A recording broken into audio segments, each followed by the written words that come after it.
আসসালামু আলাইকুম। আশা করি সবাই ভালো আছেন। আমরা এখন যাচ্ছি দিয়াবাড়ি। জায়গাটা বেশ সুন্দর। সেখানে আজকে আমরা যাবো। একটু ঘুরবো, আনন্দ করবো। তা কিছু বন্ধু-বান্ধব মিলে আমরা দিয়াবাড়ির উদ্দেশ্যে রওনা দিলাম। আমরা গাবতলী নেমে গাবতলী থেকে আমরা একটা অটো ভাড়া করে অটো নিলাম। অটো করে আমরা যাচ্ছি এখন দিয়াবাড়ি মোড়ে। দিয়াবাড়ির উদ্দেশ্যে রওনা দিলাম।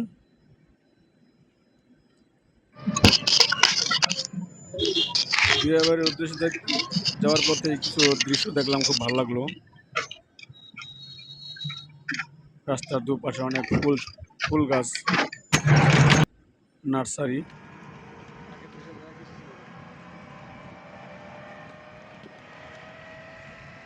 নার্সারিগুলোতে অনেক বিভিন্ন রকমের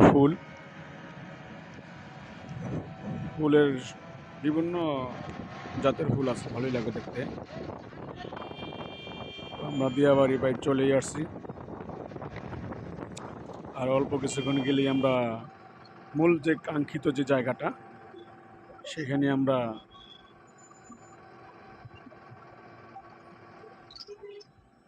যাইতে পারবো। যাওয়ার পথেই সাইডে একটা লেক দেখলাম,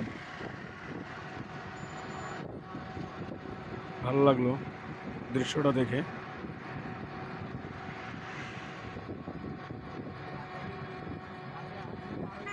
আসলে কি বলতে গেলে,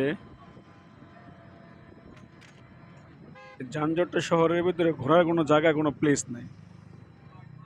যেহেতু অবসর টাইমে যে ঘোরাঘুরি, সারাক্ষণ কর্মব্যস্ততার মাঝে একঘেয়েমি হয়ে যায়, মানুষের মন মানসিকতা অন্যরকম হয়ে যায়। একটু ঘোরাঘুরি, ঘুরলে ফিরলে ভালো লাগে, মোটাও সাফল্য হয়। তাই শুক্রবার চলে আসলাম বন্ধুদের নিয়ে। সেই হলো দিয়াবাড়ি ব্রিজ। আমরা দিয়াবাড়ি চলে আসলাম। দিয়াবাড়ি ব্রিজ আমরা এখন নামবো। এই যে আমরা এখন নেমে গেলাম। আপনার দেখি দুই পাশে ভালোই মেলার মতো ছোটোখাটো দোলনা এখানে আছে। দিয়াবাড়ির মোড়ে এখান দিয়ে দেখলাম অনেক নার্সারি গাছ আছে। সেখানে একটা বটতলা আছে না, কোন জায়গা জানি? দেখেন বিকালের সূর্যটা কত সুন্দর দেখা যাচ্ছে। তাই আমরা বন্ধু মিলে সে দিয়াবাড়ির উদ্দেশ্যে আমরা রওনা দিয়া সে দিয়াবাড়ি এখানে আমরা হাঁটাহাঁটি করতেছি। জায়গার যেমন ফুচকার দোকান, আপনারা চাইলে এখানে এসে ফুচকা খেতে পারেন। এখানকার ফুচকাগুলো খুব বেশ ভালোই।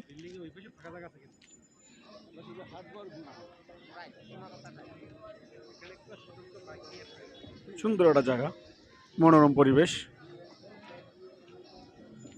তো যানজটের মাঝে একটা সুন্দর একটা জায়গা, মনটা ভালো হয়ে গেল।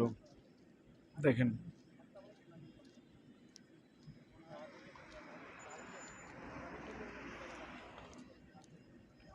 চাইলে আপনারাও আসতে পারেন, ফ্যামিলিদের নিয়ে ঘুরতে পারবেন।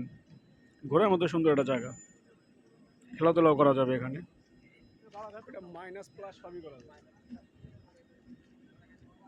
তো আমরা রাস্তা থেকে আবার লেগে চলে আসলাম নার্সারির সাইডে।